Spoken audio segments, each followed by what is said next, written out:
Dead game. 0 players online. Abandoned. All terms you would have heard over the past couple of years when talking about unpopular MMOs. However, no game is truly dead, what with the ability to play most games on a private server. However, in today's video, we are going to take a look at games that are so dead, not even I can find a way to play them, and that's sort of my speciality, finding dead and irrelevant games, playing them, and then making video essays about them, which no one seems to watch. Please like and subscribe. I have rent to pay. So in today's video, we are going to look at 10 MMOs that are well and truly beyond saving, unless some sort of miracle happens. And feel free to let me know in the comment section below if I've missed any really obvious MMOs that are dead. So, in no particular order, let's start with our first very much unplayable MMO. First up is Roma Victor, a MMORPG based on the Roman Empire. This PvP focused MMO allowed players to choose between being a Roman or a barbarian, and fights would take place on a 30 by 30 map based in Little Old Britain. Good morning, Glenn! Released in 2006, this MMO had stiff competition from, well, everyone. And unfortunately, it's really hard to find any sort of information around this game other than Wikipedia and the low resolution YouTube videos. The official Roma Victor website is not what you think it is, and Red Bedlam, the developers behind this title, I mean, they have a LinkedIn page, but I don't think they've created anything recently. In January 2010, it was announced that the purchase of new accounts would be blocked as of May 5th, and that the game would remain online for another year after that, at Red Bedlam's expense. However, the game was shut down almost 6 months early without warning. As far as I can tell, there are no private servers for this title, and no one seems to be working on one. Unfortunately, it just wasn't that popular. Although, with that being said, if they were to remake this game today, a Roman MMO with melee combat and fighting barbarians, I'm sure a lot of people would be invested and it'll be super popular. Anyway, on to the next dead MMO. Gloria Victis is a melee combat MMO with a focus on PvP. I said, hold up, wait a minute, something ain't right. It had a very short life because it was released in 2023 and closed down in 2023. Did I just say that melee combat MMOs would be popular? Admittedly though, this title did spend 6 years in early access, so it didn't quite die all within the same year. The idea behind this MMO was that you had 3 factions to choose from, and you had one map that you all played on, and you had to go and capture castles and duke it out and siege and all that good stuff. Amazingly, I actually got to play this title before it closed down, and you know what? It wasn't bad, it just wasn't great. The combat was similar to Bannerlords, and you didn't have to do PvP. There were PvE objectives you can do, as well as a main story questline. However, if you do want a PvP, you had to go and craft your gear and just kit yourself out ready for battle. And when you died, well, you lost all your gear. The best feature about this game were the siege battles, but unfortunately they were far and few between due to the lack of population. There was a battlegrounds mode you can do where you didn't lose your gear, and that was seemingly more popular than some of the siege battles, but unfortunately they were quite sweaty, and any new players, well, it just wasn't enjoyable for them. I should know because I lived it. Sadly though, I get the feeling that there won't be any private servers for this indie MMO. Although it was enjoyable, I just feel like people will just try and improve on the concept rather than try and bring this one back. And with a player base which was quite small anyway, it's very unlikely anyone's trying to set up a private server anytime soon. Just when you thought the internet couldn't get any more weird, there was indeed a Family Guy MMORPG. I'm not joking. Don't believe me? Well, here's the trailer. Would you like to come inside for a cupcake and a glass of wine? Take on extreme challenges The evil monkey lives in my closet. and enforce your own brand of Law and Order. Well, if it isn't King Lardass. Sign up now at FamilyGuyOnline.com. Whose leg do you have to hump to get a dry martini around here? I know Family Guy's been accused of copying The Simpsons quite a lot, but honestly this game gives me Simpsons hit and run vibes. It did however try to be a MMO. It even had different classes to pick from based on the main characters. So for instance, Stewie was DPS, Peter was a tank, and Chris and Meg were also a type of DPS. The game was in beta access, so unfortunately the Brian class wasn't available yet. Although the game was free to play, would you believe it, there was indeed a cash shop. Although surprisingly, when the game did close down, they did offer to refund everyone's purchases in the cash shop, assuming it was within the last 60 days. So why did the game close down, you might be wondering? Well, due to a lack of content, players just weren't that interested. Feedback was that you can get to endgame within a week. The combat system wasn't great and was constantly being reworked. And do you know what? Maybe there's just not a player base for a Family Guy centric MMO. Unsurprisingly, there are no private servers for Family Guy Online, although the source code is out there in the wild, and if you're smart enough, you might just be able to view the game still. But as it stands, unless you're clued up on game design and game coding, then you're not going to be able to view this game anytime soon. What's this? A MMO published by NC Soft and then abruptly closed a few years later? Shock. You might see this game referred to as Richard Garriott's Tabula Rasa rather than just Tabula Rasa, and the reason for that is because Richard Garriott was somewhat of a high-profile player in the MMO world. He was the inventor of Ultima Online after all. And with his name attached to this title, what could go wrong? Well, that was fucking dreadful. It was a sci-fi shooter MMORPG with the premises that aliens come to Earth, wipe out pretty much most of humanity, but a small subsection of them escape, and then they seek revenge by trying to kill the aliens, who obviously did all the bad stuff. I know I'm butchering the lore, but do you know what? The game's dead anyway, what does it matter? At the time of Tabula Rasa's release, NC Soft had a few other MMOs in the work, such as Aeon, Wildstar, and of course Guild Wars 2. NC Soft were already performing a juggling act, moving resources around from MMO to MMO. They'd already moved some of City of Heroes to help with Tabula Rasa, and it's likely they were doing the same with the other MMOs in development. NC Soft are notorious for having strict deadlines and targets that need to be met, and Tabula Rasa wasn't meeting their requirements. NC Soft fired Richard Garriott in November 2008, but publicly claimed that he left the company voluntarily, resulting in a lawsuit against them in July 2010. To put it simply, when you secretly fire the person whose name is literally on the title of the game, you can tell things are going to end badly. Not for Garriott though, he got a boatload of money and I'm sure he was pretty happy with that. There was attempts to keep the game alive after it officially shut down. There was a private server called Infinite Rasa, but unfortunately the official website for it, doesn't work anymore, and I couldn't find any hint or inkling to there being a second private server, so I think it's safe to say it is dead. But despite the messy history and the very short life cycle, people do speak highly of this game and even compare it to a less modern Wildstar, which is also dead. Believe it or not, there's actually been quite a few driving MMOs over the years. You've had Test Drive Unlimited, Need for Speed Online, and obviously The Crew, which is now shut down.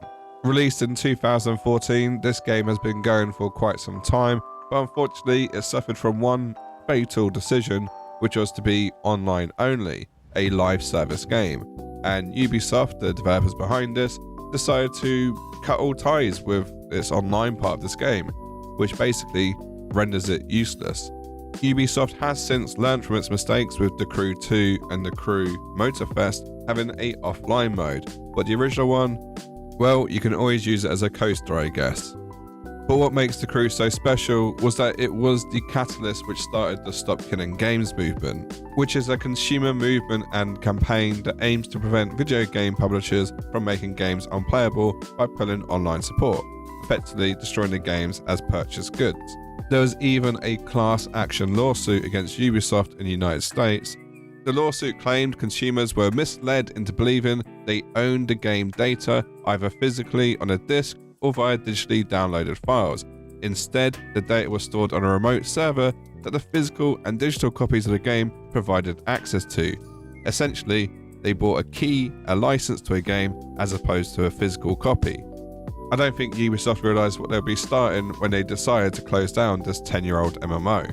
But you know what? Fuck them, they're a shit company anyway. There is a slight caveat to the death of the crew, which is a private server is being worked on, it just hasn't been fully released yet. But the problem is with private servers is that unless it's abandonware or there's some real loopholes you can find, a lot of the times the company still owns the IP and they'll just sue you or send you a cease and desist.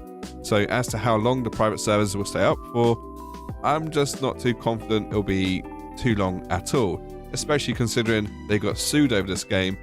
I feel like it'll be a bit of tit for tat on this one. But hey, let's wait and find out. Wild West Online was a MMO designed for people who were just too impatient to wait for the release of Red Dead Redemption 2, which was released in the same year. The game was released under notorious developer Sergei Titov. I think that's how you pronounce his last name, but quite frankly, I don't care because he is a massive tit. He has a reputation for developing games and then abandoning them a week later, taking everyone's hard-earned cash with him. Like I said, a complete and utter bellend. Games that Sergei has been associated with and abandoned include War Z or Z, 2012, Infestation Survival Stories, 2013, Romero's Aftermath, 2015, Infestations, The New Z, 2016, Shattered Skies, 2016, Last Man Standing, 2017, and there's probably many, many more. Get this video to 1,069 likes and I'll go review one of these monstrosities. Some of these creations are still online and accessible, but they're just in a really bad, neglected state. Whereas Wild West Online, it's no longer on Steam. If you have a copy of the game, you can't connect to a server. He took the money and ran. Which is a shame because the concept of a Wild West Online MMO actually sounds kind of fun. It sounds like what Red Dead Redemption Online should be, but it isn't because they stopped supporting it. Roll on Red Dead Redemption 3? I'm just as shocked as you are that this game exists, especially considering that the last movie came out in... Oh, there's a Fad movie? Okay, didn't even realize there's a Fad movie.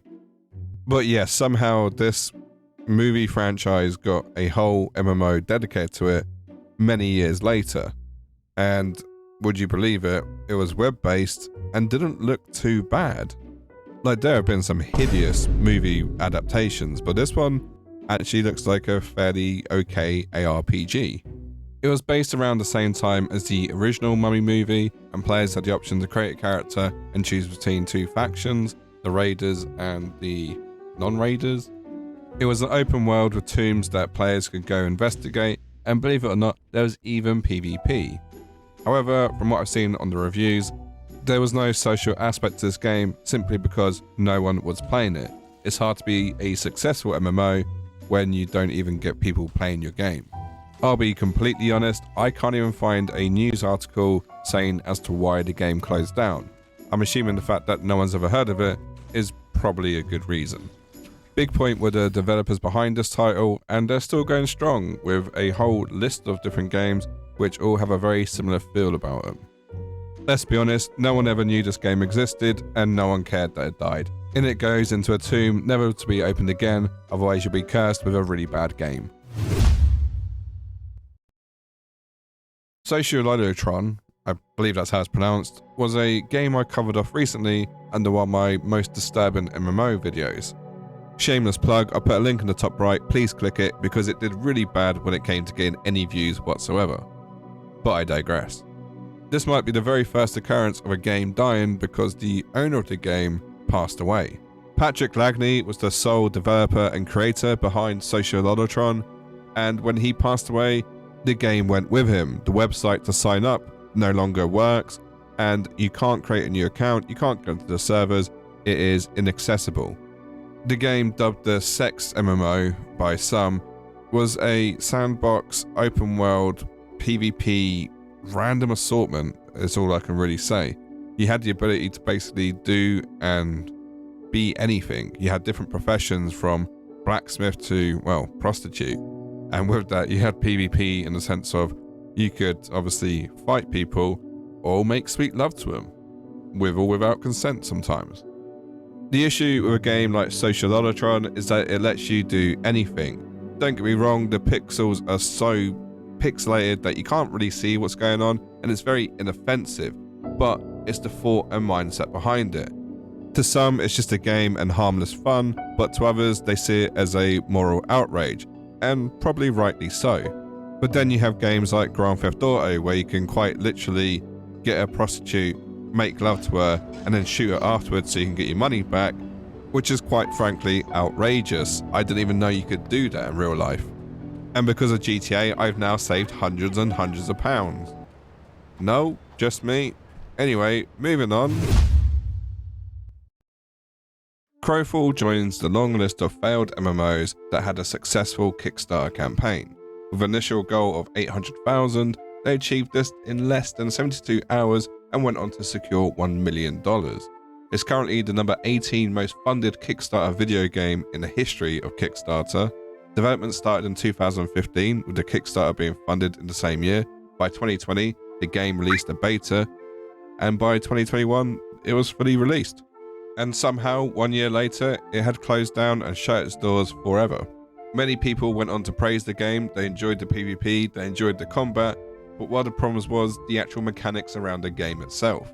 One of the features of the game was that the world was procedurally generated, which seems all well and good until you stick over 200 plus players in a certain area where it's being procedurally generated. This caused players to experience frame drops and lag, and if there's one thing PvP players don't like, it's having more than one excuse as to why they died. The game was also badly marketed. A lot of the people who backed the MMO didn't even realize it released. But one of the biggest issues that the game had was just the fact that it was just too much of a Zerg fest. Player numbers really did count, so if you outnumbered teams by 1 or 2, that was enough to turn the tide of battle. So what this resulted in was that the game closed down after a year. It was then bought out by another company called Monumental, who have since sat on the title and done nothing with it for a good couple of years now. So, is it dead? I would say so. I doubt this will ever see the light of day again, and now some other company has the IP. Did you know there's about 5 different LEGO MMOs, and all 5 have been abandoned or shut down? I actually played LEGO Universe the other month, thanks to the work of some dedicated fans, but there is one in particular I can't play. That is, of course, LEGO Minifigures, a LEGO ARPG MMO designed by Funcom. You know, the big devs doing the Dune Awakening game. It's okay, don't panic guys, I'm sure Dune Awakening will be fine. They've come a long way since making LEGO titles, okay? But anyway, I digress. LEGO Minifigures was shut down due to the fact that it didn't make enough revenue. It seems like little kids aren't the cash cows everyone says they are. Well, not in terms of making microtransactions and paying the wages of the Funcom staff. The game lasted a year before the plug was pulled, which seems kind of harsh when their main player base must have had an average age of about 8. Mum, can I play LEGO Minifigures? No, sorry hun, the plug was pulled because it didn't meet Funcom's revenue projections, and now you have to go outside instead. The stupid thing is though, even though I'm not 8 years old, I do think this game looks pretty decent. There was an in-depth class system and skill progression with a variety of LEGO figures to choose from. But unfortunately, there just isn't enough savvy 8-year-olds who feel nostalgic enough about this game to try and put onto a private server. So with that, this game is well and truly dead. Guess we all have to go play Diablo now. Congratulations, you've made it to the end of the video, and what that means is you tolerate my voice for at least 18 minutes, and now you want to see what my final thoughts are. Well, it's simply this. I'm so thankful that a lot of games that have died have private servers so that we can still play them today.